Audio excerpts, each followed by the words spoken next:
जय हिंद साथियों, बिहार शिक्षक बहाली में प्राथमिक का रिजल्ट प्रकाशित करने में बहुत सारी कमी की गई, जिसके कारण हमारे आज बहुत साथी जो है छूट चुके हैं, जो कि अधिक नंबर लाए हुए हैं। आप कह सकते हैं 60 नंबर लाकर 62 नंबर लाकर भी छात्र छूट चुके हैं। उनके दिल पर क्या गुजरती होगी आप समझ सकते हैं। बेरोजगारी एक ऐसी बीमारी है जिसका कोई भी इलाज नहीं है बिना रोजगार के। आप सभी लोग जानते हैं, जो बेरोजगार छात्र हैं वो सभी पूछते होंगे कि बिना रोजगार का, बेरोजगारी का कोई भी इलाज नहीं है, उसका कोई भी दवा नहीं है। आपको बता दें, बीपीएससी परीक्षा में तो अभी 9-10 का रिजल्ट आया कल रात को, तो उसमें देख सकते हैं सीट से कम छात्र पास किए हैं, यानी कि जितना रिक्ति था उससे कम छात्र पास किए। लेकिन 11-12 में भी बात वैसा था, लेकिन जो प्राइमरी में वैसा नहीं हुआ।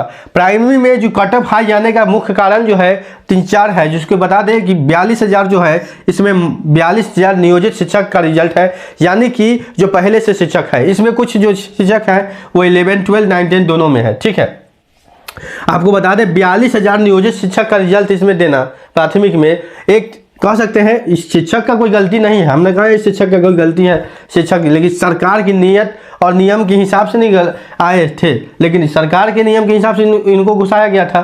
शिक्षक का तो कोई गलती नहीं है। हालांकि शिक्षक को परीक्षा देने का मौका दिया गया है तो परीक्षा देंगे ही। तो 42,000 जो शिक्षक को बहाली राज्यकर्मी का दर्जा देने की मांग कर रहे थे, आप देखिए नया नियमावली आप ला दिए हैं विशिष्ट शिक्षक का, उसी आधार पर आप एग्जाम लेते हैं। बीपीएससी में घुसाने का मतलब है 42,000 नए छात्रों को तो मौका मिलता। आप बता दें डोमिसाइल हटने से भी बिहार के छात्रों को कुछ हानि हुआ है, जैसे कि 15,000 बिहार से बाहर के छात्र इसमें रिजल्ट है प्राथमिक में, जो कि कहा गया था कि 10% ही रिजल्ट हम देंगे बिहार से बाहर को।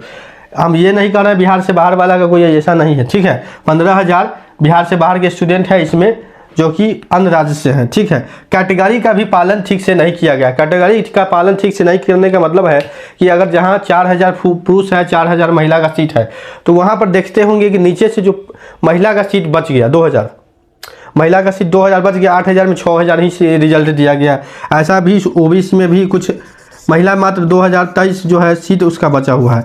इस ढंग से बहुत सारा कुछ गलती किया गया है, रिजल्ट में कुछ गलती है। अब मान लीजिए सीटेट फेल का आपने रिजल्ट दे दिया, अब वहाँ सीटेट जो आप अभी जांच चल रहा है काउंसलिंग में ये इसको भी देखा नहीं जा रहा है ठीक से। कहीं कहीं सीटेट फेल को भी भेज दिया जा रहा है ट्रेनिंग सेंटर पर। अब क्या मैटर है वहाँ, क्या इशू है।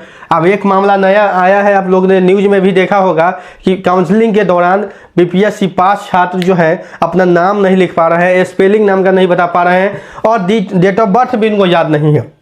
इससे आप समझ सकते हैं कि कहाँ तक स्कैम हुआ है।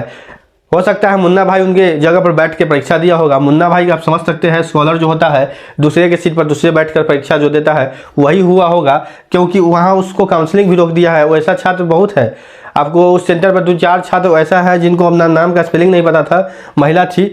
और आपको बता दें न्यूज में भी चल रहा है, उनके काउंसलिंग को जिला शिक्षा पदाधिकारी द्वारा रोक दिया गया है कि उनको जो लगा शंका है कि उनके बदले में कोई दूसरा एग्जाम दिया होगा। आप जानते हैं बिहार हो या कोई भी परीक्षा हो, हर परीक्षा में कुछ ना कुछ सेटिंग होता ही है। अब बता दें ओमार में भी कितना नंबर है, डायरेक्ट रिजल्ट में प्रिंट है। ऐसा नहीं है कि कम नंबर वाला का इसमें रिजल्ट नहीं है, लेकिन सभी को थोड़ी पता है इसमें कम नंबर वाला का भी रिजल्ट है। तो बिहार शिक्षक बहाली के नाम पर सरकार ने छात्रों के साथ खेल कर दिया है, छात्रों के भावनाओं के साथ खेल किया है। आप लोग कहते हैं 1,70,000 वैकेंसी देंगे, 1,70,000 में तो नौकरी हो ही नहीं रहा है। मान लीजिए कि किसी को 10-15,000 मात्र, मान लीजिए 10,000 नए छात्रों को नौकरी हुआ होगा, मात्र 10 से 15,000 छात्रों को प्राथमिक में देखा जाए तो 10,000 छात्रों को ही नौकरी हुआ होगा। स्टेट वाले तो बच गए, जो स्टेट इस बार मार लिए सो मार लिए। अब बता दें जो स्टेट के छात्र हैं जो इस बार नौकरी हो गया, अगला बार से तो इतना भीड़ हो जाएगा, इतना, क्योंकि पूरा भारत का है, ऊपर से 2-2.5 लाख भी रिजल्ट उसके पास है।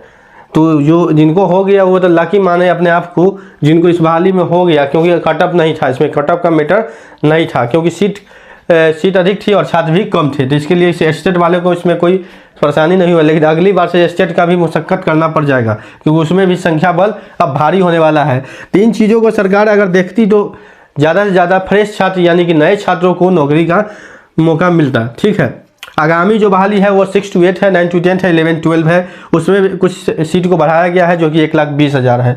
छात्र लगातार आवाज़ उठा रहे हैं कि नहीं का जिला नहीं मिला, जो चॉइस का जिला भी नहीं मिला है किसी को बहुत कारण से, जो कि सरकार को ध्यान देना चाहिए। नियम जो होता है, आप नोटिफिकेशन निकालने के बाद नियम जो चेंज करते हैं वो गलत है, ठीक है। तो इस सारे चीज़ों को कमियों के कारण जो है बिहार में नए छात्रों को मौका कम मिला है। कुल मिलाकर हम कह सकते हैं बेरोजगारी जो ऐसा मार है, आप कह सकते हैं जो छात्रों का नहीं हुआ है वो छात्र पूछते होंगे उनके दिल पर क्या बीतता होगा, वही जान रहे हैं। जो 1 नंबर आधा नंबर से छूट गए हैं उन्हीं को पता होगा, वो किसी के साथ बयान नहीं कर सकते हैं। बहुत दिल की क्या कहें, हम कह नहीं सकते हैं अपने शब्दों में, क्योंकि बहुत मेहनत करने के बाद भी 7 नंबर इस परीक्षा में लाया है। क्योंकि परीक्षा का लेवल आप लोग जानते हैं और न होना बहुत दुख की बात है। तो चलिए आप क्या कर सकते हैं, शिक्षक बहाली में जो सरकार के हाथ में ही है और सरकार के नियम के विरुद्ध है। तो चलते हैं हम, अब अगले अपडेट पे आपसे मिलेंगे। जैसे ही कोई नया अपडेट आता है तो मिलते हैं आपसे।